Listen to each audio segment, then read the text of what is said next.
Allah menyebut wamtazul yauma ayyuhal mujrimun.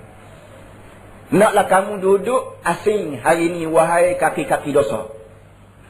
Wahai manusia-manusia yang suka buat dosa, duduk suku hari ini. Hari mana? Hari akhirat.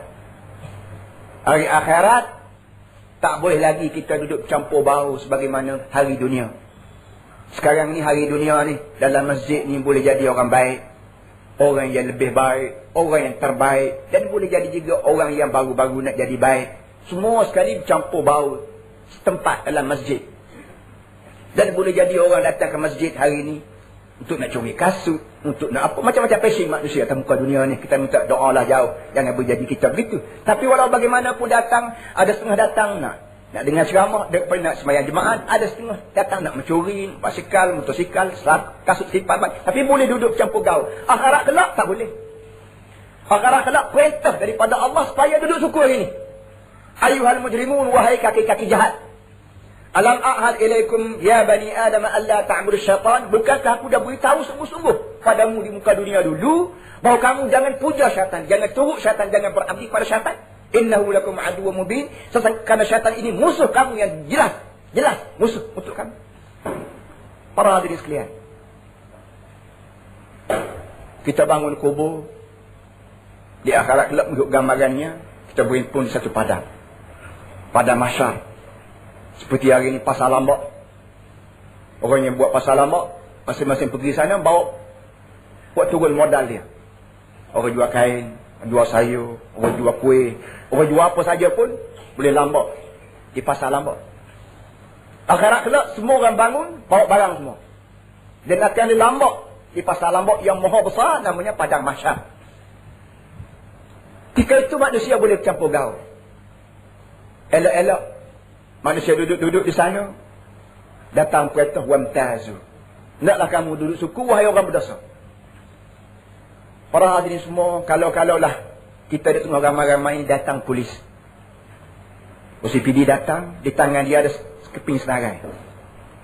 Dia bangun, dia datang di pintu tu, dia tengok-tengok, ada tamu. Bangun, kamu. Bangun. Masuk dalam black Maria, masuk dalam lori aku. Mu jahat, mu mencuri motosikal semalam, kau kenal. Bangun seorang. Bangun, kamu pula bangun. Kamu pula bangun. Macam mana keadaan? Kita duduk ramai-ramai begini. Kepia ada atas kepala, janggut ada di dagu, jubah lagi pakai, tiba-tiba OCPD datang, suruh kita bangun. Tak nak bangun, dia suruh. Nak bangun, kita malu. Nak buat macam mana? Malu pun, bangun jugalah. Tebal muka walau bagaimana sekalipun, bangun jugalah. Takut walau bagaimana pun, pergi jugalah. Itu baru perintah polis. OCPD yang tak tentu lagi kita ni sabit sungguh ke kesalahan. Boleh jadi bila sampai ke mahkamah kita lepas. Tapi dah dia suruh, masa bangun walaupun malu. Jangan-jangan hak kena suruh tu orang yang berjawatan dalam agama, kena ketuk mufti ke, kena ketuk qadi ke, kena ke ustaz sendiri ke, disuruh bangun, terpaksa bangun. Takkan nak kata saya ustaz, tak boleh bangun. Saya tak mencuri. Dia bangun dulu. Nak tentu sabit silap, pergi mahkamah. Coba gambarkan peristiwa ini berlaku di padang mahsyar, kenalah atas kita wa'iyadzubillah. Bagaimana kita nak buat?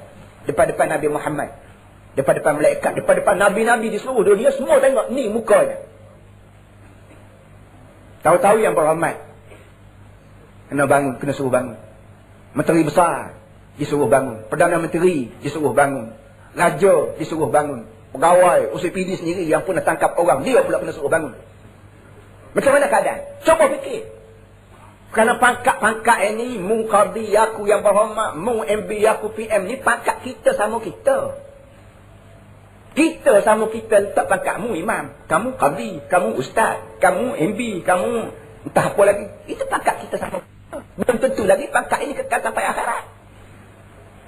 Dalam cerita wayang kulit tu ada yang jadi raja, ada yang jadi tentera, ada yang jadi khadam, ada jadi itu, tapi semuanya berulang kering semua. Kita tu dalam wayang tu tak hak ni raja, hak ni menteri, hak ni askar, hak ni itu, hak ni permaisuri, hak ni itu. Itu tok dalang letak nama. Tapi orang kampung rupa berulang kering semua. Bila sampai jam 12 malam, masuk datang semula, entah di mana raja, entah di mana rakyat, habis. Coba fikir begitu. Ayat wamtazul yauma ayyuhal mujrimun, bila kita baca ayat ini, hari-hari Jumaat begini, coba kita fikir ayat ini perintah daripada Allah supaya semua manusia yang mujrim bangun. Aku ni mujrim atau tidak? Bersalah atau tidak? Salah tak salah ni bukan kira kita. Kita berasa tak salah, tak salah sungguh lah. Tidak. Salah tak salah ni mengikut peraturan. Peraturan yang utama menentukan salah tak salah ni bukan manusia buat. Allah buat. Bila Allah kata benda ni salah, maka bila manusia buat, tetap salah. Walaupun tu hakim yang maha arif, yang amat arif sendiri pun buat. Bila hakim sendiri yang amat arif buat, bercanggah dengan Allah, salah dia. Walaupun dia hakim. Kecuali hakim yang menurut perintah Allah telah hilang. Itu dia betul. Jadi para hadirin semua, ayat-ayat begini bila kita baca, insya-Allah kalau kita ni guru lah, tok guru lah orangnya. Insya-Allah ketika tu bila kita mengajar, bila kita ceramah, lidah kita ni insya-Allah taklah ceramah tak tentu pasal, taklah ceramah mengikut orang suruh. Siapa upah suruh kata halal, halal, suruh kata haram, haram kan orang suruh. Insya-Allah tak jadi begitu. Kalau kita ingat ayat wamtazul yauma ayyuhal mujrimun. Kalau kita ni jadi orang politik, insya-Allah kita jaga negeri ni sebagai kepunyaan Allah, jaga manusia sebagai hamba Allah, jaga harta benda bumi ni sebagai yang disebut lapangan ekonomi ni, kita jaga sebagaimana kerana Allah. Kerana bimbang takut-takut kita disebut mujrim. Ya mujrim, imtaz, gum, bangun wahai kaki dosa. Kenapa? Mu dulu yang berhormat, mu dulu yang amat berhormat, kamu dulu yang teramat, yang amat berhormat. Kamu buat peraturan begini, kamu buat undang-undang begini. Hari ketika tu mu salah dengan aku, bangun, pergilah neraka.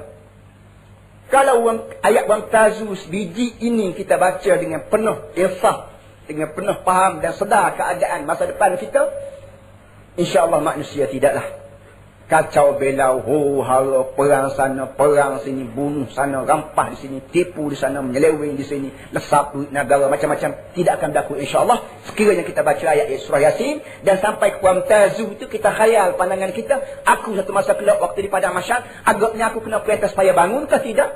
Aku ni mujrim ke tidak? Ini para hadirin semua satu daripada contoh, dua contoh saya sebut. Soalan-soalan dari surah Tabarakalladzi dan sepatah daripada ayat dalam surah Yasin. Dan ujung surah Yasin para hadirin semua